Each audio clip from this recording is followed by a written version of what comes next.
नमस्कार, स्वागत है आपका यूपी ताजा न्यूज पर। मैं हूं संजय सिंह मान। आज हम बात करेंगे उत्तर प्रदेश में प्राइवेट मेडिकल कॉलेजों में एमबीबीएस की फीस बढ़ोतरी के उस विवाद की जिसने हजारों छात्रों और उनके परिवारों को आर्थिक संकट में डाल दिया है। नीट के नियम कहते हैं कि 3 साल में फीस सिर्फ 15% तक बढ़ सकती है, लेकिन यूपी के 17 प्राइवेट कॉलेजों ने 20% तक फीस बढ़ाकर नियमों की धज्जियां उड़ा दी। आखिर ये बवाल क्यों मचा है? हाईकोर्ट के आदेश के बावजूद कॉलेज फीस कम क्यों नहीं कर रहे हैं और डीजीएमई की कौन सी चूक का फायदा उठा रही है कॉलेज? चलिए इस खबर को विस्तार से समझते हैं। यूपी के प्राइवेट मेडिकल कॉलेजों में एमबीबीएस की फीस की बढ़ोतरी ने छात्रों और अभिभावकों को सख्ते में डाल दिया है। नियमों के मुताबिक कोई भी कॉलेज 3 साल में 15% से ज्यादा फीस नहीं बढ़ा सकता, लेकिन यूपी के कई कॉलेजों ने 1 साल के अंदर ही 2 बार फीस बढ़ाकर 20% तक की वृद्धि कर दी। उदाहरण के लिए कानपुर के रामा मेडिकल कॉलेज ने सत्र 2024-25 में प्रवेश के लिए फीस 12,66,000 रुपए ली थी, लेकिन पहले 31,000 और फिर 2,48,000 रुपए की बढ़ोतरी के साथ फीस अब 15,19,000 रुपए हो गई है। इसी तरह हापुड़ के जीएस मेडिकल कॉलेज में फीस 11,78,000 से बढ़ाकर 14,14,000 कर दी गई है। यह बढ़ोतरी 20 सत्र में की गई, जिससे छात्रों और उनके परिवारों को भारी आर्थिक बोझ पड़ा। सवाल ये है, आखिर ये कॉलेज इतनी बड़ी फीस बढ़ोतरी कैसे कर रहे हैं, जब नीट और नेशनल मेडिकल कमीशन एनएमसी की गाइडलाइन इसे रोकती है। इस फीस बढ़ोतरी का सबसे बड़ा शिकार बने हैं मध्यम वर्गीय परिवार। महाराष्ट्र की भक्ति पाटिल ने रामा मेडिकल कॉलेज में 2024-25 सत्र में दाखिला लिया था।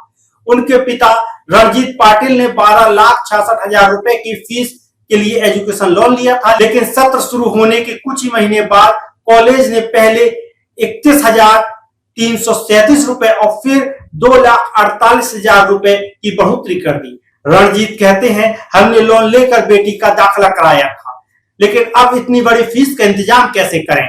4.5 साल में कोर्स में 12 से 15 लाख रुपए तक अतिरिक्त पड़ेंगे, ये कहां से लाएंगे? वहीं हापुड़ के जीएस मेडिकल कॉलेज के 239 छात्रों ने, जिनमें अन्य पूर्वाल शामिल है, फीस बढ़ोतरी के खिलाफ इलाहाबाद हाईकोर्ट में याचिका दायर की है। उनकी शिकायत है कि कॉलेज ने अक्टूबर 2024 में एक बार और फिर जुलाई 2025 में दूसरी बार फीस बढ़ाई है, जो नियमों के खिलाफ है। हाईकोर्ट ने 5 जुलाई 2025 की अधिसूचना को स्थगित कर दिया, लेकिन बाकी 16 कॉलेजों के 3300 छात्रों को अभी भी राहत नहीं मिली है। कुल मिलाकर यूपी के 17 प्राइवेट कॉलेजों ने 3600 छात्रों पर 350 करोड़ रुपए ज्यादा अतिरिक्त बोझ डाल दिया है। यह स्थिति उन परिवारों के लिए किसी बुरे सपने से कम नहीं है, जो पहले ही लोन और अपनी जमा पूंजी खर्च कर चुके हैं। इस पूरे विवाद में चिकित्सा शिक्षा निदेशालय डीजीएमई की भूमिका भी सवालों के घेरे में है। डीजीएमई ने 2020 में प्राइवेट कॉलेजों की फीस तय की थी, जो 3 साल तक लागू रहती है, लेकिन 2024-25 सत्र के लिए डीजीएमई ने पुरानी फीस को ही बरकरार रखा। इसके खिलाफ UP unaided medical and science college welfare association ने और 17 कॉलेजों ने हाईकोर्ट की लखनऊ बेंच में याचिका दायर की थी। 17 अगस्त 2024 को हाईकोर्ट के आदेश पर फीस नियंत्रण समिति ने सुनवाई की और 28 अक्टूबर 2024 को ट्यूशन, हॉस्टल और मेस की फीस में 31,000 रुपए तक की बढ़ोतरी की, लेकिन कॉलेज इससे संतुष्ट नहीं हुए और जनवरी 2025 में फिर से हाईकोर्ट गई। कोर्ट ने 10 जनवरी और 4 मार्च 2025 को डीजीएमई को नए सिरे से फीस तय करने के आदेश दिए। इसके बाद 5 जुलाई 2025 को समिति ने 1.5 लाख से 5.5 लाख रुपए तक की बढ़ोतरी कर दी, जो नीट की गाइडलाइंस का उल्लंघन करती है।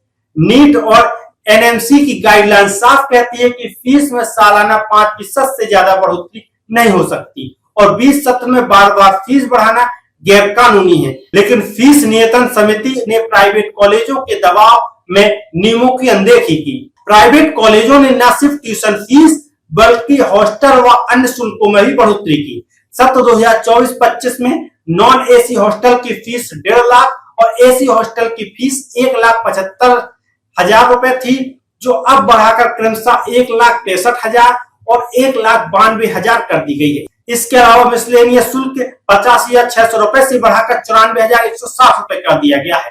कई कॉलेजों में नियमों के खिलाफ एक कमरे में 3 छात्रों को ठूस दिया जाता है, जबकि गाइडलाइन में अधिकतम 2 छात्रों का नियम है। इतना ही नहीं, कॉलेजों ने हॉस्टल को अनिवार्य कर दिया है, जिससे स्थानीय छात्र भी हॉस्टल में रहने को मजबूर हैं। इसके अलावा 75,000 से 1 लाख रुपए तक अतिरिक्त परीक्षा शुल्क भी वसूला जा रहा है और मना करने पर कॉलेज प्रशासन छात्रों पर मानसिक दबाव बनाता है।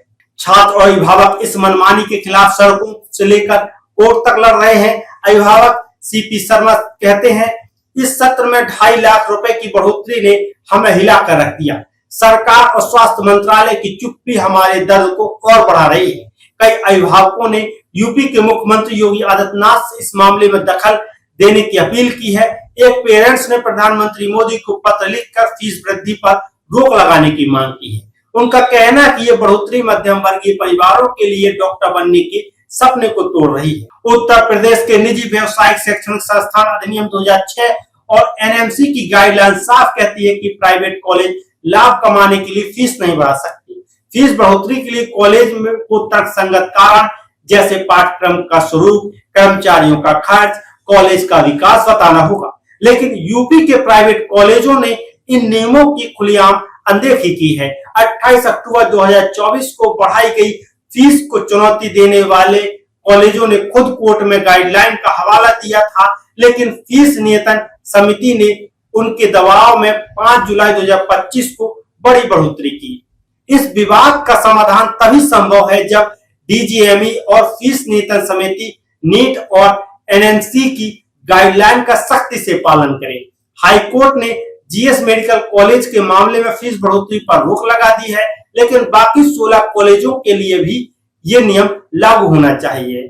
छात्र और अभिभावकों की मांग है 20 सत्र में फीस बढ़ोतरी पर पूरी तरह से रोक लगे। फीस बढ़ोतरी की सीमा 5% प्रतिवर्ष से ज्यादा न हो। हॉस्टल व अन्य शुल्कों में पारदर्शिता लाई जाए। कॉलेजों की मनमानी पर नकेल कसी जाए।